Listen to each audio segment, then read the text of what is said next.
Welcome to the Explainer. Today, we're going to deconstruct a system called DDMR. Now, this thing claims it can take your online gaming and turn it into an actual business. So let's peel back the layers and see exactly how it's supposed to work. All right, so the big idea here, the core promise, is this massive shift in who you are. The system wants to take you from just being a player, a gambler, and turn you into what they call a digital landlord. We're talking about becoming a co-owner of the whole platform. I mean, look at this quote. The DDMR system turns every bet into profit. Wow, that is a huge claim, right? It's pulled straight from their marketing materials. So the big question is, how on earth do they even try to make that happen? Let's dig into the actual mechanics. Okay, so let's talk about getting in the door. How do you even get started with this? Well, the whole process really boils down to one single crucial number. And believe me, you see this number everywhere in their ads.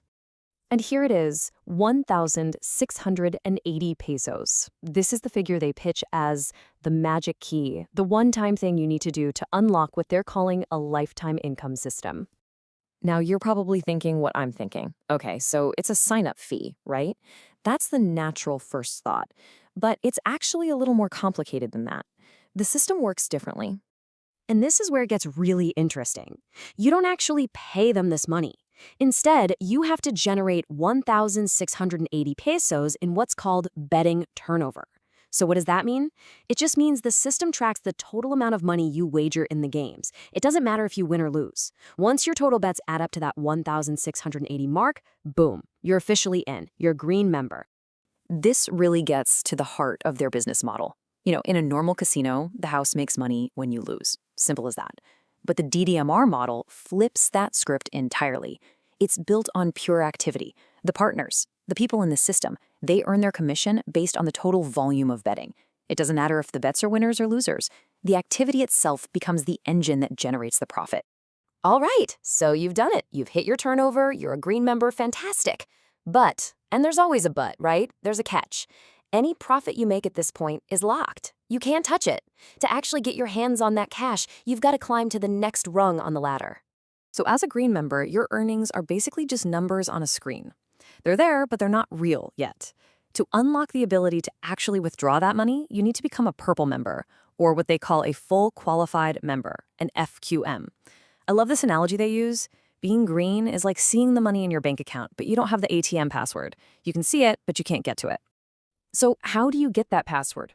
Well, this is the point where the whole thing shifts from just you playing games to you building a team.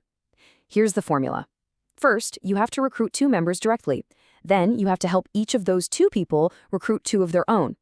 Once you have that little structure in place, a total of 6 green members under you, that's it. You become an FQM, a purple member, and your cash box is officially unlocked. Okay, once the money starts flowing, the system gives you 2 different dashboards to look at. The first one is profit history. That's simple enough. It's your paycheck. It shows you how much you've actually earned. But then you've got this other thing called TF history. That stands for turnover feed.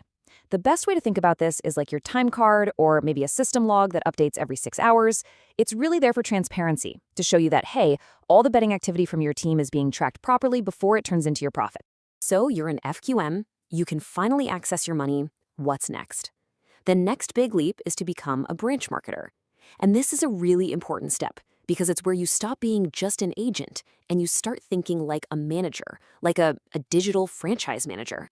And this role? This is where the stakes get a lot higher. To make it happen, you need to help 7 people in your team become FQMs themselves, those purple members. And the reward is pretty significant. You get a fixed management fee of 10,000 pesos a month for that branch, and that's on top of all your regular commissions. The vision they sell is huge. Successfully manage 10 or more branches, and they claim you could be looking at a potential lifetime income of at least 1,000,000 pesos a month. Wow. From there, we get to the end game, the absolute top of the pyramid. This is the master agent. At this point, you're not even considered a member or a manager anymore. The system positions you as a true business partner with the whole company. This chart lays it all out perfectly. It gives you that bird's eye view of the whole career path. You start by building that small 6-person team, just so you can unlock your own cash. Then you scale up, building a team of 7 fully qualified members to get that fixed monthly income. And then, the final leap. To become a master agent, you have to personally nurture 4 of your people to FQM status, plus get the official stamp of approval from HQ. And listen, becoming a master agent completely changes the game. This isn't just about a bigger commission check. We are talking about some serious perks, a 50% override on the profits from your entire organization, the right to open your own independent branded platform. You can get exclusive rights to manage entire countries. And get this, you actually receive shares of the company. You become a co-owner. This is the moment you go from just being a player in the system to being a partner who owns a piece of it. So there you have it, the whole system laid out, from A to Z. A clear blueprint that promises a path from just being a player to becoming a full-fledged partner. But it really leaves you with a big question to chew on, right? What does it truly take to build a digital dynasty like this?